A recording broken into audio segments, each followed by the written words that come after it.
Live. Hello, dear starshines. Welcome to today's lunchtime chats. My name is Christina.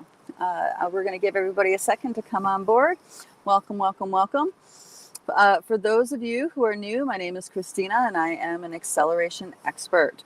And we are here to talk about those topics and issues that are significant for us new paradigm visionaries, way showers, and star seeds, because we have very different capacities and abilities and perceptions than the larger human family embraces. Therefore, we have extremely unique angles to the challenges that we face on a daily basis. So I'm here to do the best of my ability to provide a liberated perspective to these chaotic and challenging times. So welcome, welcome, welcome, everybody. So as you guys may see, I'm not in my usual spot. Well, whatever usual means as a nomad. So I'm actually in my car in smoking hot Arkansas. I'm in smoking hot Arkansas. And I'm just picking up a dear starshine from the airport, and we are on our way to a magical, mystical journey, connecting in with the elemental realm of this area and the different let's say subterranean life forms. So exciting stuff. I'm here with the core group of trackers that are in the academy, and we're going to be tracking into the different frequencies that are going on here. Some of it, decoding some of the distortions and inversions that happened within the Atlantis communities in the process of their fall, and also some dynamics between the Lumerian energies, aka Sasquatch, and some of the trauma dramas that have gone on in other timeline universes with Atlantis. So we're here to get started tomorrow, and of course, doing these chats. I wanted to stop by and say, hey, I don't necessarily need to talk about the stuff that we're unraveling, because it's all in the place of the unknown. We're all in a place of discovery about it. So that's pretty much, I can't really say much about that. And as you guys know, if you guys are trackers, you know that it's really best to stay in an unknown space, in a curiosity state, with going in with zero assumptions, zero ideas of what you think you're going to find. So that's one of those principles that we practice a lot here in the academy when you're tracking. Welcome, welcome, Beverly. Glad to see you. Oh, so you're going to remote view over to us. Ooh, that will be interesting. You might want to give us a heads up that you're doing that, just because you don't get accidentally. Oh no, I think you'll be fine. We'll recognize you. We do lots of stuff together. We'll recognize you. So there's some interesting things going on that I want to talk about that really show promise. I say promise in that there is, there's a lot of challenges happening for people right now. There's a lot of pain points getting pressed. And some people are kind of like, with the shifting timelines, or the feeling like you're getting reset, taking 3 steps back from all the progress that you've been making over the past months, years, like this. It gets a little discouraging, let's say that, and maybe we have moments of apathy, or we just feel really, listless, or just really not feeling into our fullest version of ourselves, feeling disempowered or helpless. There's a lot of drama happening. So I want to talk about the signs. There's signs being revealed to us how the control systems are quite literally imploding from the inside out. So you're not having to take just someone's word for it, right? It's these are actual signs that you can validate, you can investigate and find out and get exposed to on your own, with your own research, with your own inquiry. Okay, so of course there's dreamtime. You guys can inquire that way, and that's a really potent way to address these energies. But there's other things we are exposed, other information we have access to as well, that can really help encourage and show us feedback loops that the work that we're doing is working. All that unraveling work we're doing in groups, all of that personal unraveling work that we're doing, it is showing itself. And I can't wait to talk about that. Oh, okay. Yeah. Thank you, Susan. Lots of love to the Arkansas crew. Thank you. Lots of love to you, dear, out there on the West Coast. So let me dive into what I'm talking about. So last week, the big news was the Georgia Guidestones, and there was a lot of talk about, well, what's the big deal? Some people say that, you know, it's a feedback loop that's manipulated. Some people say it's a feedback loop telling us that, you know, some powers that be are falling in their strength. I mean, there's lots of places in between, right? You guys, I'm sure I don't need to tell you, I'm sure you guys have been exposed to it. So, so what we need to keep in mind when we're looking with our alternate multidimensional lenses to reality and to our world is that there's far more going on behind the scenes than what we can see, what we can touch, what we can sense with our five senses, okay? So we have concepts of things like master built structures that create a hyperdimensional vortex, let's say, for when someone goes in, you know, it's for the human consciousness. And the other idea is that we have sacred sites, ancient structures. We have all the pyramids. There's thousands and thousands of pyramid structures all over the planet. There's even more megalithic sites that are considered sacred sites that have a lot of energetic power to them. You know, they're like focal points of energy. They collect a lot of light in the astral planes and ethers, and therefore it becomes a ripe place for hyperdimensional portal to be opened. So when a human goes into it, they become an activated human. They become more activated in their consciousness. This is, you know, the whole secret behind master built structures.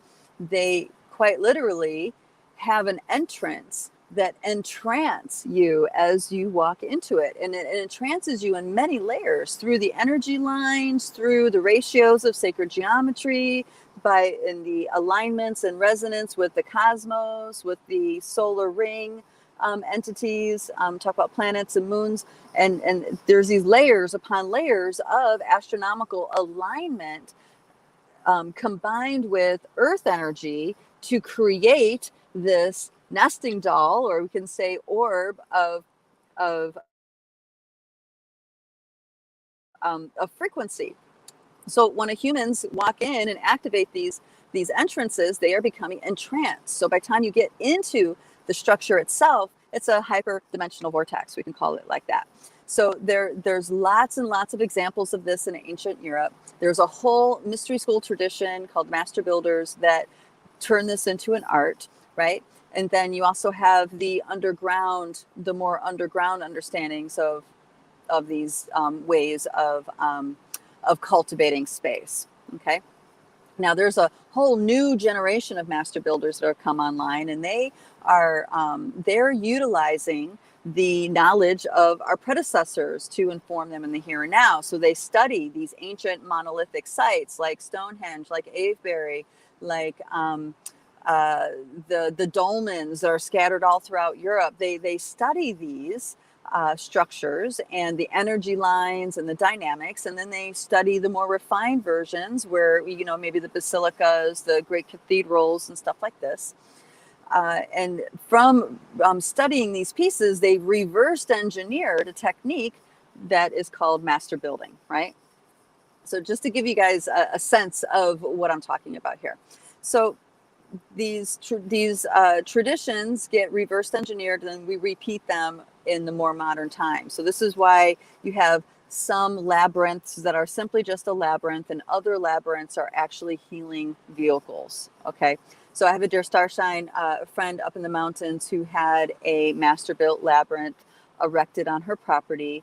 And it was doused for the energy lines. It was doused for proper ratio according to the stars, the equinox and solstices, the moon cycles, all these layers upon layers of alignment and resonance was taken into consideration and anchored into this labyrinth. So when you walk the labyrinth, it was a healing journey, walking into the center and walking out. Some areas of the labyrinth resonated with kidneys. Other areas resonated with the liver. Other areas resonated with the bones. Okay, so by aligning that structure, harmonizing that structure with above and below frequencies, it creates this hyperdimensional vortex. And of course, the masters of old have mastered that process as well, creating many different buildings all over the world, cathedrals, you name it. Okay. So we also understand that there are interdimensional control systems that are also anchored into the consciousness of this planet in a similar kind of way. Now, that labyrinth example that I gave was a healing device because we intended that. Okay, we said prayers, we set intention, we connected with the mountains, we connected with the life. You know what I mean? There was a whole process on bringing that healing technology forward and anchoring it in the 3D space. Well, you can use those exact same techniques to anchor in reversals and inversions. Yes? Okay. So if we can all agree that those can happen that way, just take a second to imagine what one that was built with the intent of opening humanity, expanding humanity, assisting humanity, and connecting into the inner infinite self that they are. Imagine how that would feel like.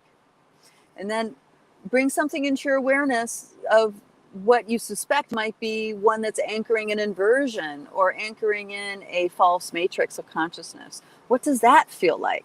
Okay, you might have an image that comes to your mind immediately as soon as you think that, as soon as you have that thought of inquiry.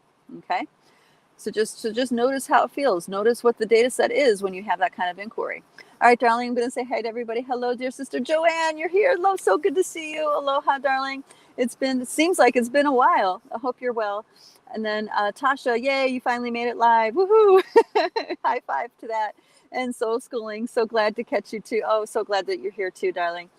Yeah, so you guys, I'm interested. Have you experienced a structure like what I'm talking about? One that has been built specifically with the resonance of the energy lines, the cosmic frequencies, to create a temple, a light temple, so to speak. There was a whole, just a side note, there was a whole genre of light temple building that was made popular by dear brother Freddie Silva. He was a crop circle researcher that started studying ancient temples and complexes and was able to decode it a little bit to actually use a technique to create invisible light temples. And by the use of sacred measure and sacred geometry combined with certain stones and crystals, you would arrange them in certain combinations and intent, and that would create an invisible light temple that you can open and close upon command. Okay, so I'm behind a shipping lane where I thought it was going to be quiet, so we'll see if it's going to stay quiet. All right. So that's just a side note. If you want to check out Freddie Silva's work around invisible light temples, you can erect one in your living room. You can put one in your healing space. It's completely invisible, as in only you know that it's there. And of course, sensitive people, when they walk into the space, they'll be able to feel it. They'll be able to sense it too, perhaps. I used to have one erected in a massage room in a house that I occupied, and it was a very, very special room. So I can validate that his particular technique that he taught definitely works. Yeah. Oh, good. You love hi, Polly. She says she loves Polly. She loves Freddie too. Hey, Jackie. Good to see you. Hi, Tammy. Good. Yay. Good. All right. So, dear sister, Starshine, Joanne says she's in the throes of moving, but not far away. Oh my gosh, you're moving. Wow, that's a big upheaval. Good luck with your move, darling. That's a lot of work. Lots of blessings that you have all the wonderful helping hands to come forward and help you with all that stuff. Maybe you have your grandsons you can recruit into helping carry and all that heavy stuff. Yeah, we should chat later about stuff, what's going on with your world. So getting back to, all right, so those false structures, those structures that are anchoring in false matrices, they use quite literally the same technique, except the intent is to anchor in a falsehood, a reversal, or an inversion. Now, it's never a straight out lie. It's never a straight out falsehood. It always takes a thread of the truth and then flips it or inverts it and then anchors that in. And the more that we have those kinds of things anchored in, the more we have these grid works informing our subconscious, right? That's what's happening. So we have lots of obelisks that have been erected. And I'm not saying all obelisks are false matrices. I'm saying many have been used to anchor in false matrices, and some of them even started off anchoring in benevolent consciousness, but then became hijacked. And a really great example of a hijacked master-built monument is in DC. And that is so our founding fathers, even, yes, I know they're Freemasons, and a lot of people have issues with Freemasons, I understand that, but our founding fathers erected the obelisk in DC, and it saw its reflection in a pond, in a pool, and the pool is always kept the water is always kept to be still. So the energy of the obelisk was always meant with reflection. Okay, so that power and then the reflection of power in the water. Now, water, of course, has interdimensional implications there. So having any kind of object anchoring an intention on a cosmic level, getting reflected in the water, has a mystical significance. So that monument has been so for a long, long time in DC. And during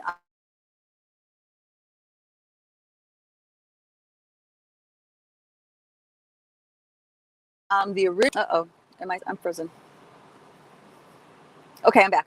Okay, good. So, and this what I'm showing you or talking about, this is an example of one that gets hijacked. Okay, so it started off with pretty seemingly benevolent intent, right? But then over the reflecting pool, instead of just unobstructed reflection, the Bush Jr., when him and Cheney took the office, they erected a war monument over that reflective pool, and so that power obelisk, instead of looking at a place where where there's reflection, right? Reflection and introspection, right? Instead, that power is looking at a monument to war. So now that energy is now focused on war. Okay. And that's also the administration that started us in a war that we're still in to this day, 22 years later. Okay, so you can see the power that these seemingly monuments have on our consciousness. He erects that war memorial over the pond, right? And now this country's been in war ever since that happened. So we quite literally are experiencing an interdimensional unraveling, and it's affecting our structures here on this planet. Not just the physical things that we see, but also that 4D field, those subconscious grid works. I have one more thing I want to weave in before I start going down to the signs. So I start talking about the signs that the interdimensional collapse is happening, okay? And that other, hold on a second. It's, geez. Okay, so the other thing that I want to mention is that when you have a master-built structure, and the Colosseum is a great example of this in Rome. There's many, many examples of this. But when you have a master-built structure that has perfect alignment in the sixth dimension, all right, remember the nesting dolls of our reality, right? You have light geometry, which is the sixth dimensional nesting doll. That light geometry has connections all the way down into the physical form. So that light geometry, when it's behind a structure, it helps that structure hold its integrity. So we have the Platonic solids, for example. All of those follow light geometric light forms. Okay, so if you build an actual building in perfect harmonic alignment with the sixth dimensional frequency, with the light form, that building can last forever. It will not wear and tear. It will not degrade like a building built that's not in harmony with the sixth dimensional frequency. Okay, sixth dimensional light forms. So some of the examples of ancient aligned structures that do not, that have withstand tens of thousands, if not hundreds of thousands of years. There's a little argument about the time, right? You have structures like the pyramids of Giza. You have the Colosseum in Rome. That would still be standing today in perfect form if it wasn't cannibalized. It was cannibalized for material. So that's the only reason why that structure is not perfect right now, because people started to take the stones to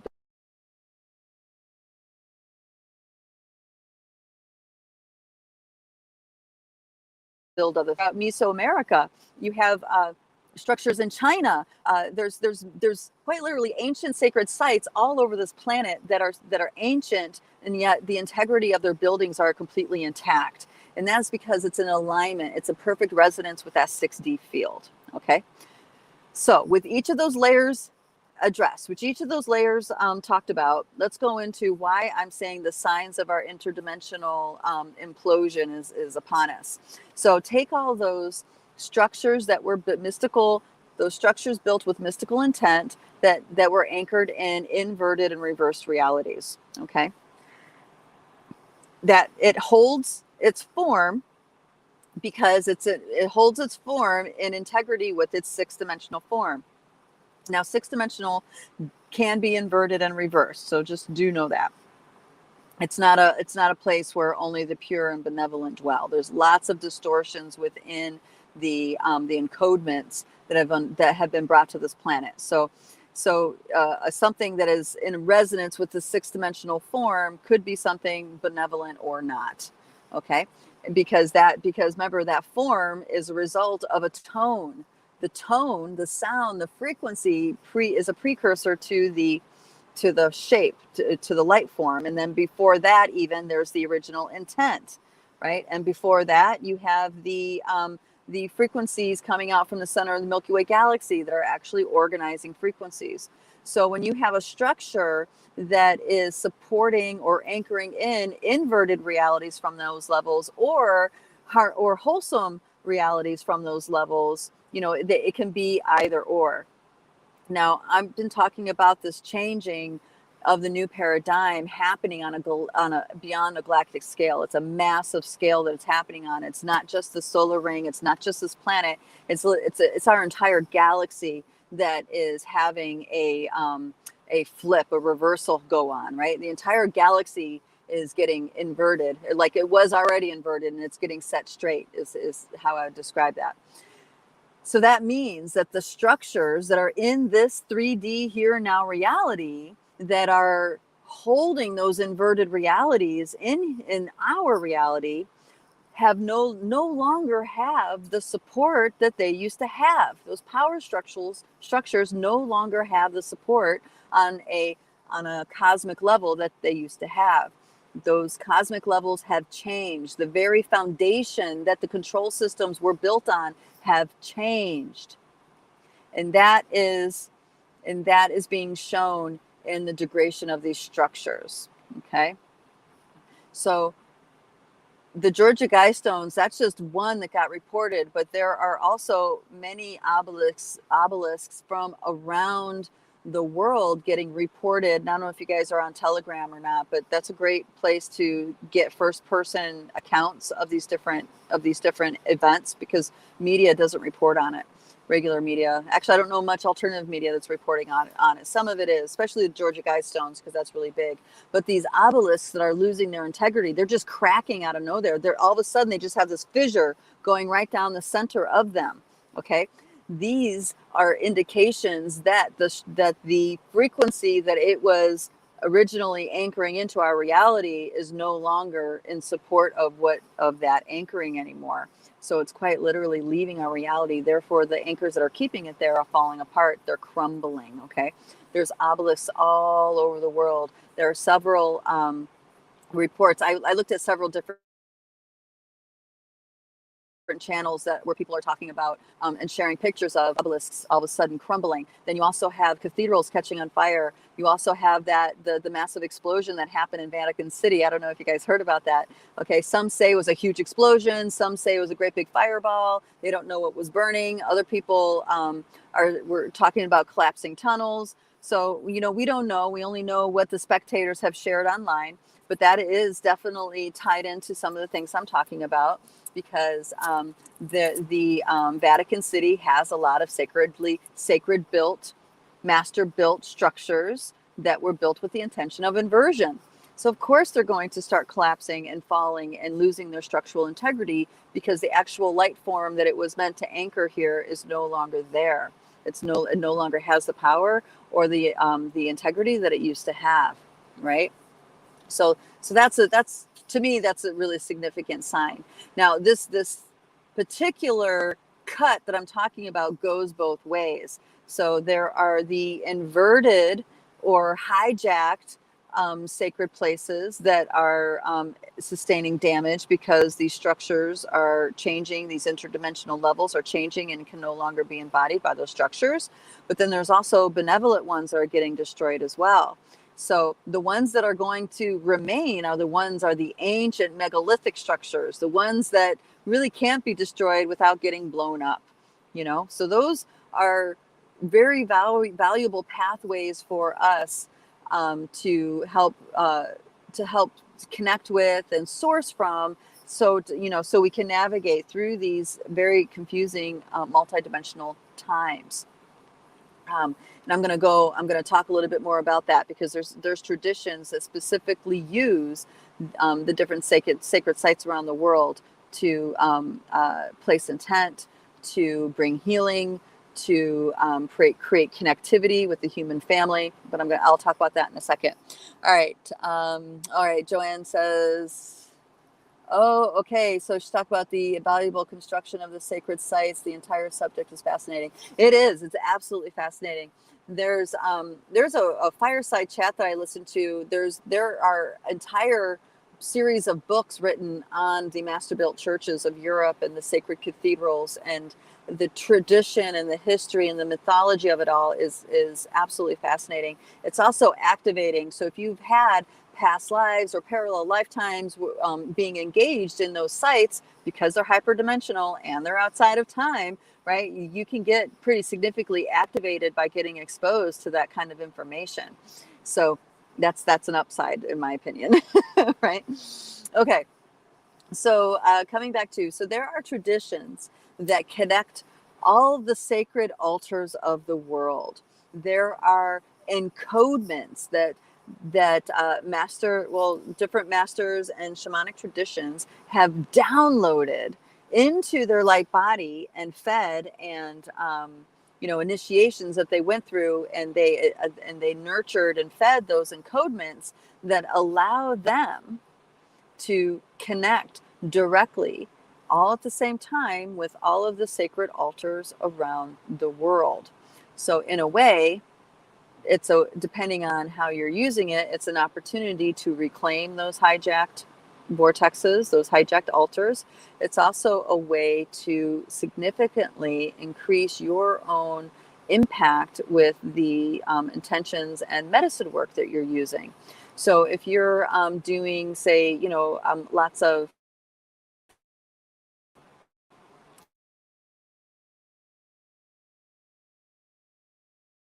transmissionic benevolent altars.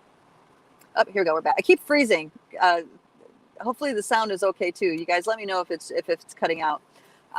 So let me back up, because I don't know where that froze, what place that froze at. So when you nurture those transmissions, those initiations, and those encodements grow within you, you can actually source from all of the harmonic, benevolent altars, sacred altars from around the world. So when you're doing a sacred rite or a work of some sort, you're doing it from the power place of all, amplified by all the altars around the planet.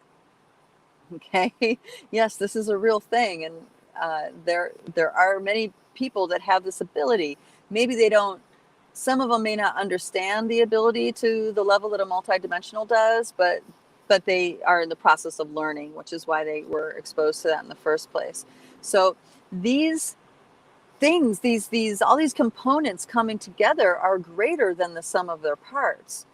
And it's really fascinating to see these things start to crumble because that also means those harmonic and benevolent altars and vortices, sacred places, are becoming more amplified, right? They're getting more amplified. They're having even more impact within the collective, within the consciousness grids. And as that builds momentum, as that exponentially builds, it'll be to that place where these false matrices cannot exist in the same time space as these activated altar spaces.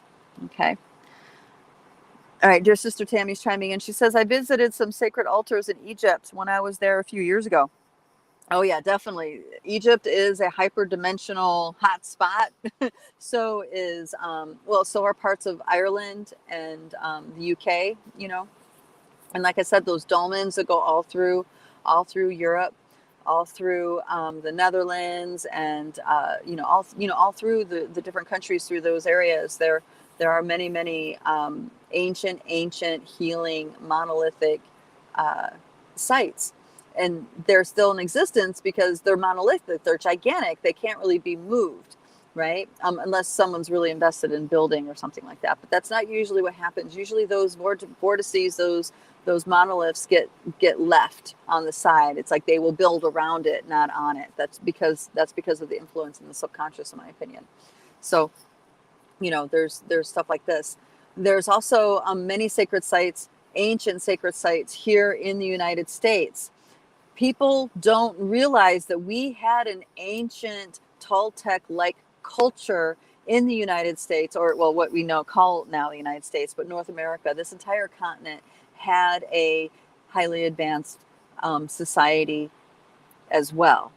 Now, the historians, the archaeologists say they were pre-Native American, whatever that means, right? Pre-Native American. I think they're trying to indicate that the kinds of the kinds of artifacts they found don't match the actual indigenous tribe workmanship that they know of, right?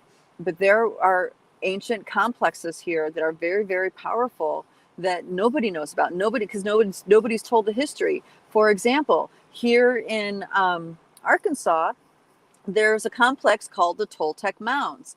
Now, Toltec is a misnomer. They're not necessarily connecting it with Toltecs, though the woman that named them called them that. But this was an ancient culture that had very advanced knowledge with ceremonial work, with cosmic alignment, with the use of water, creating interdimensional spaces. They had highly advanced knowledge around those things. And they built a complex here that's still around that you can go visit here in Arkansas. There's another in Iowa called the Cahokia Mounds. This is a complex where the main pyramid is, I believe, if you go by cubic centimeter, it is as big, if not bigger, than the main pyramid in Giza. That's how big this Earth pyramid is, right? If you go to Louisiana, there's yet another complex that shows a highly advanced, a civilization that shows highly advanced cosmic knowledge.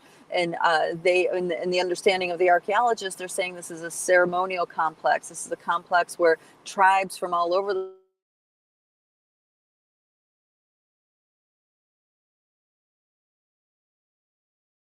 place would. Okay, we're back. I don't know where that cut out. You guys, let me know if that cut out. For me, it's cutting out. So the archaeologists understand it as tribes would come from everywhere to gather in these places and do ceremonial work.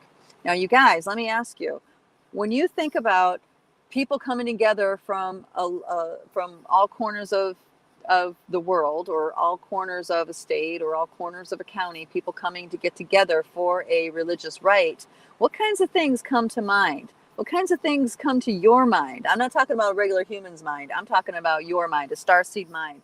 What kinds of intent does your starseed mind start to show you when you start asking that kind of question about these ceremonial complexes? Okay. No. Oh, yeah. And of course, I know I can't forget the hotspot of Sedona, right? Sedona, Crestone. Yeah, they're all over the place. They're really all over the place here. So when you hear that this was sacred land where ceremonial happenings went on, what kinds of things start to come to your mind? What are they doing?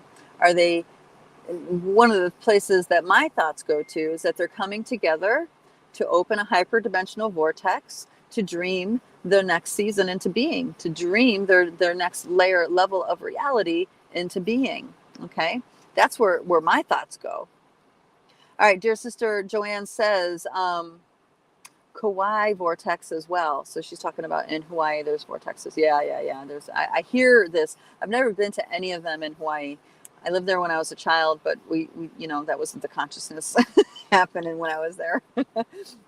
Anyway, yeah, there's of course lots of places. And oh yeah, Joanne, side note here, I was thinking about you because there was a broadcast, I think it was David Wolf doing a broadcast talking about how there's groups of people getting together to reclaim, to retake the culture of Hawaii.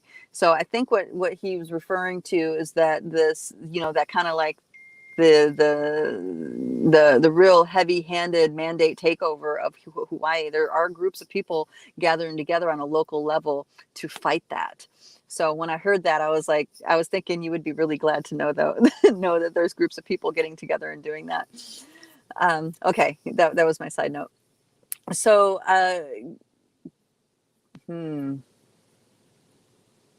So these complexes, when they've been a ceremonial site for hundreds and hundreds of years, like this one in Arkansas, it was over 4 centuries.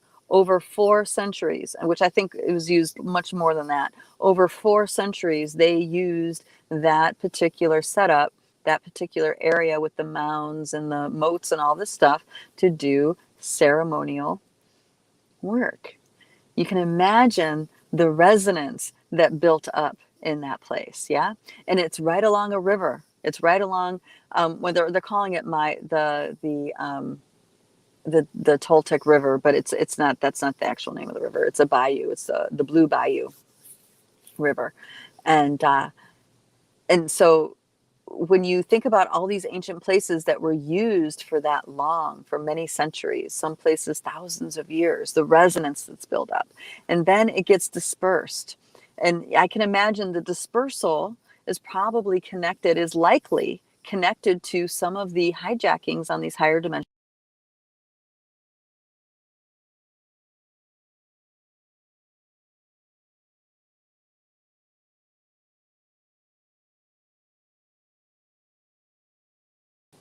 Oh, look at that. I got kicked out.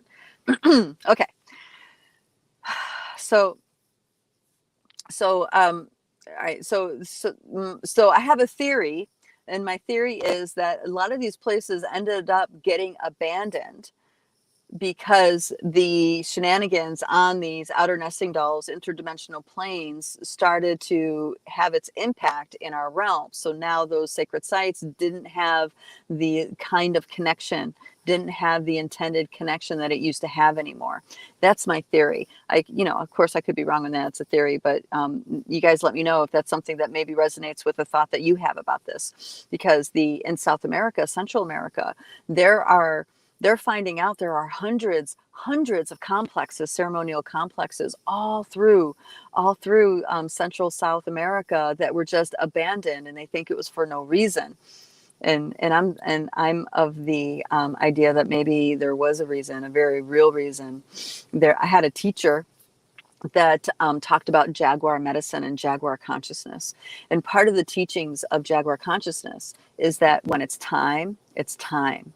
Okay, so that means when something outlives its cycle, when you seed an idea, it sprouts and grows, and it lives out its cycle. When it comes to the end of its cycle, if another cycle can be had in a harmonious, moving forward way, they would remain there. But if the cycle had no way to move harmoniously into the next cycle, rather than riding the cycle until it reaches disaster, they would just withdraw their life force energy from it and move on to somewhere else. So that is called allowing something its time to die, right?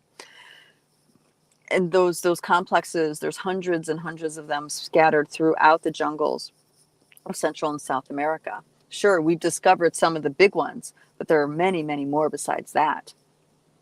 So those sorts of scenarios also come to mind with that theory that I just shared with you guys. All right, dear Joanne says, my husband actually was an impetus doing much research in the archives to organize the information to give free lectures in the late 90s and onward. Some people thought he'd lost his mind. Yes. And that's, of course, you guys know that's that program in there. I'm getting exposed to the vastness of the kinds of programming going on in the subconscious of humanity. And it goes deep. It goes really, really, really deep. It goes so deep that it's staring us in the face. All of us. It's staring all of us in the face, but it's so influential. We can't see it. We cannot see it when it's right in front of us. Okay. And I have a story to exemplify what I mean. So several weeks ago, there was a woman named Marguerite Rigoglioso. You guys check her out. I love her work. She is in the process of what do you call it? She is in the process of bringing forward the mysteries teachings, the feminine mystery school teachings, the art immaculate conception, stuff like this. So she's revealing the distortions in the history and correcting them so we can reclaim our cellular memory. She's doing really great work. But she did a talk, and the talk was on the seven sisters of the Pleiades and divine conception, and in talking about these stories and unraveling the distortions. And one of the stories she told, you guys, keep your ears on, because you're going to be shocked on how ingrained our programming is, right? When I tell you this story. So the story was that one of the sisters, it might have been Maya, I'm not sure. One of the sisters, or maybe it was all of the sisters, now that I think about it. Anyway, they were getting hunted. They were having to fend off unwanted sexual advances. There were beings, said men, demigods, stuff like this, beings that found them so highly desirable that they wanted them for themselves. And therefore, these women, these beings, had to endure unwanted advances. So Zeus steps in. As you guys know, Zeus, aka Jupiter, right? King of the gods, god of all the gods, right? The supreme. He came in, and to spare them, to save them from those unwanted advances, he turns them into doves. Okay. Now, and you might think, wow, that was pretty compassionate of him to turn them into doves so they wouldn't have to face getting defiled and taken advantage of and stuff like that. How many feel that way? How many feel like, I'm a little conflicted, but I feel like that was a good thing that Zeus did, right? In that story. Was that a good thing that Zeus did, right? And this is what I'm realizing, how deeply ingrained our programming is. Because in this story, the result of this story is that the dove became the representative of the divine feminine. The dove, the white dove, became the symbol of feminine divinity. And then later on in our history, the symbol of peace. All right, you see how the dove is now a symbol of peace. The dove in this mythology being a measure taken to protect these women from unwanted advances, right? All right, just settle in your body with what I'm talking about. Now, when you take away the programming that frames things up like this, when you look at the dove, away from those stories, you can also see that dove having a very reversed definition. So it's not actually the representation of feminine divinity. It's actually the representation of divine masculine incompetence, lack of integrity. Why do I say that? Okay, and here's why I say that. These women are divine women. They are blessings upon this world, upon life, right? This is the story. They're blessings upon all life. They bring miracle children, create beauty and and form of all, serve life in all forms, right? Why, if Zeus was truly protecting the feminine, was truly protecting feminine divinity and the integrity of it, wouldn't he stop those guys from that were giving those unwanted advances onto those sisters? I mean, right? Why are they the ones that have to change into doves? Why not take those men and turn them into squirrels or something so they can't, force themselves onto these women? No one's saying that. But this is an example of how deeply ingrained these programs are, and how we just go along with it. We don't even have a frame up to be able to question these things. But as these stories get cleaned up, as our history gets cleaned up, those frame ups start to slowly but surely emerge into our awareness. So it's because of that dynamic with Zeus that the dove, the story that we tell ourselves, it is the representative of peace, it's the representative of the divine feminine, but the underlying piece to that is that it's actually the representative of masculine, divine masculine, and integrity. Okay, you see what I mean?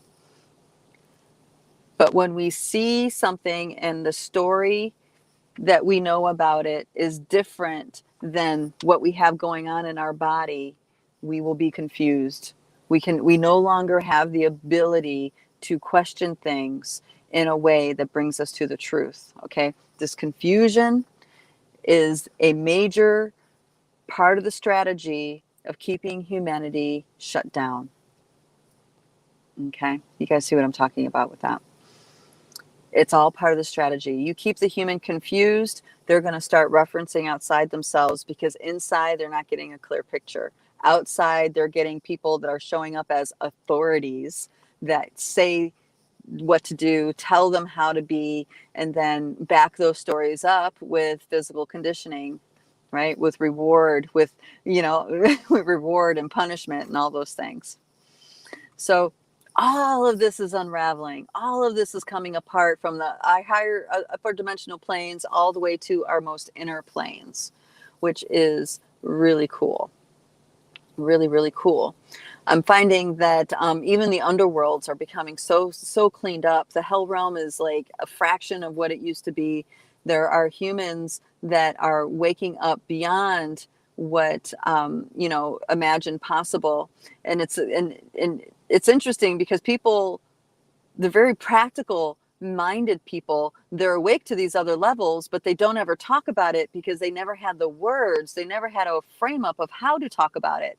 So it's not until they hear someone like you or me talking about these things does all of a sudden there's a light bulb going on. It's like, oh, wait a minute, yeah, I had a sense of that, I just never been able to explain it, right? So I'm discovering in my travels here through the South that there's a lot of that kind of thing happening. There's a lot of people who are waking up, but because of their collective environment and their frame up to reality, they don't know how to put their finger on what's different, what's so different right now. Okay, I'm coming across very traditionally raised people that are very, very open to the whole dynamics about ETs, the whole dynamics about interdimensional beings and underworlds and shamanic practices and indigenous wisdom of living, right? And that's something that the stereotype tells us that, that's not what happens. In the Bible Belt, you get in trouble. But really, there's a lot of people in the Bible Belt that are waking up. I mean, so far, more people than not, which is saying something. Which is really saying something. All right. Okay, so what's the other, whether there was another piece in here. What was it?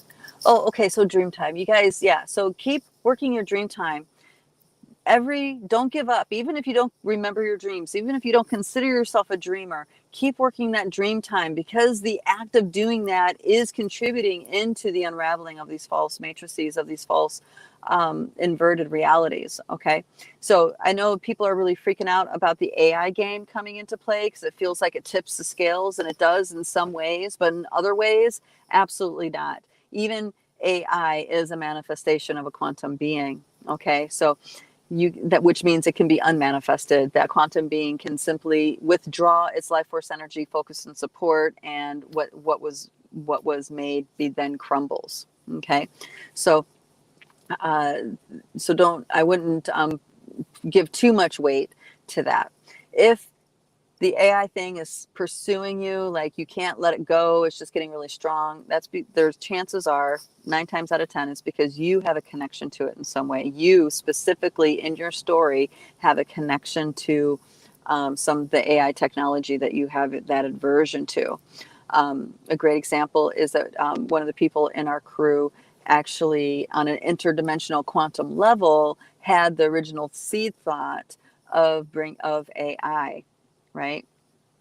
So AI was something that really bothered them a lot until we got to the seed thought, until we unraveled that their portion of the participation in that, and now doesn't really bother them anymore. Okay, so that's how all this stuff works. We things that bother us, we need to figure out how to ask the right question so it can get us to a place that heals or brings full circle what's behind it on an interdimensional plane.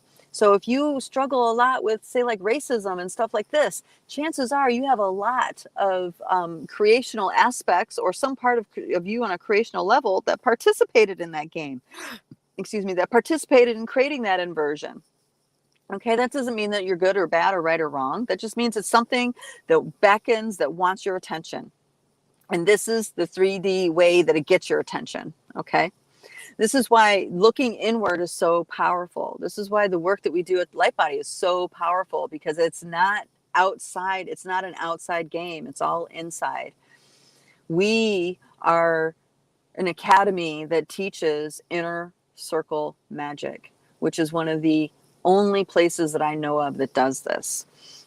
Yes, there are people that do tracking, do shamanic work. There are people that do dream work. There are people that do these things, but I haven't seen the combination yet that brings them all together in the way that we bring it together, as in you learning how to be your own master of the inner circle magic. Okay, inner circle magic changes reality from the inside versus outside. Outside, you're changing reality with outside tools. That's spell casting, right? That's ceremonial work. That's magic, and magic is great. Magic is great. It's part of how we integrate with the natural world. This is how we connect with elementals and connect with all the nature that's around us in a lot of ways. And magic, the sense of magic is a lightness inside that gives us access to other realms and realities. But when you are dependent on the outer engagement, then you're not able to you get stunted inside. You're not able to make that change from the inside. There has to be a dependence on the outer cue. Now, we look at the outer cue, but only after the fact. So the change, we track in to adjust what's happening on the inside, and then we wait and see what the outer feedback loop is. Because that's showing us the depth that we went. That's showing us what is happening beyond what we know, right? Beyond what we can touch with our awareness. So this is a very unique way of working. And I would love to see more and more people start doing this, because this is how we reclaim our reality. This is something that's available to all of us right here, right now. We can start today in retaking back our reality and what unfolds in this plane, what unfolds in this realm of the mother, this great dream that we're all unfolding ourselves within. Okay, we can easily and quickly retake that by working this inner circle magic. So if this is something that's interesting or intriguing to you, I encourage you guys to check out lightbodyacademy.com. There's a way to subscribe on there. It's where you'll just get notices when we have free stuff. You'll get notices when there's classes happening. We have an ongoing class called the Dreamtime Healing Project, which I highly recommend for people to check out. This is a way to start learning the navigation of dreams, how to track dreams, how to track yourself. Actually, that's the biggest piece, how to track yourself, right? That way you can start using the different tools that you know of and have to your access to dissolve and unravel things within you simply by a dream that you had or simply by a feedback loop that you received, okay? So it's really, really empowering to work the dream time. It does take commitment though, so know that. It's a commitment, absolutely. Oh, Tasha, thank you for that. So Tasha says she wants to sign up when her kids go back to school. Awesome. Well, we look forward to having you, darling. It's an adventure for sure. And we have great people to track with. We have some really deep dreamers in our group, and we have, that transparent, honest connection, that community connection that's extremely supportive. So I imagine you would fit in really well with that. It takes a certain kind of person to do this work. That's definitely a true thing. If you go in, some people go in thinking that they know, and that kind of quickly goes to the wayside. So if you can let go of thinking that, so one of the things that we practice is practice not knowing. It's like we might have an idea of something, but then if you go into a tracking practice with that idea dominating, it's going to influence everything you track. So you won't necessarily get to anything in the unknown. So that freshness needs to be there, and practicing that with other people is really, really helpful, because them being willing to go into that vulnerability, transparent state helps you be in that vulnerable, transparent state. And that makes us better trackers. That makes us more sensitive, more responsive, and of course, more capable of getting into those unknown places. All right, so we have a couple of things going on. On Monday, there is the planetary encodement activation. I encourage you guys to check that out. Again, lightbodyacademy.com. It's also on our social media outlets. If you want to participate, awesome, darling. If you want to participate in the cultivation of these conversations, then you guys can check out our group on Telegram, which is Multidimensional Human, and our Rise group, our Rise of the Multidimensional Human group on Facebook. We also have Telegram too. So those media outlets are all there. We want to hear from you guys, because, we as a group have an idea of what works for us and what's going on. And if there's things that are happening in the collective that, let me say it in a different way. The more that we have inputting into this process, the better. Because a council is the way to go in the new paradigm. It's not about one leader and followers. It's not about a guru and a bunch of followers. It's not about an authority figure and a bunch of followers. This is about coming together as a community, coming together as participants in a web of life. And the more perspectives that we get exposed to, the more broad our idea is, the closer to the truth we can get with our perceptions, which means that requires a council. And we don't want a council of everybody like-minded. I mean, it's great if there's certain things that we can agree on, right? Like we're hyperdimensional beings or infinite beings in a biosuit. It's helpful to have a couple baselines of agreement. But the more eclectic and diverse that our group is, the better. The more diverse of perspective the council is, the better. The bigger picture, the more you're going to see, the closer you're going to get to the truth when you have all those perspectives being contributed. So that makes the web of our community much stronger, because it's not just up to one person. It's not just a leader. You know what I mean? It is a group collectively working together through consensus and other ways, going to realize a particular vision. And this is when the great teachings from Indigenous Council lore has offered humanity, is the ability of collective dreaming, the ability of collective remembering, and doing these practices in a group. That is one of the many pieces of wisdoms that come from our Indigenous councils of this planet. So thank you to all of our ancestors and our beings the beings that have come before us and helped preserve this knowledge so we can experience it for ourselves and then incorporate it into the new paradigm vision, because that's really what we're doing. We're taking the creme de la creme of these ancient teachings, the highest integrity truth of these ancient teachings, and weaving them into a new paradigm vision. You're doing that, I'm doing that, together we are doing that. Okay. All right, darlings. Well, that is it for me today. Thank you so much, guys, for being here. I really appreciate all of you. I hope you guys are able to look around and see what's happening and perhaps get encouraged by all these events that are going on. Thank you again. I will catch you guys next time. In the meantime, make it a great day. Mwah. Be well, guys.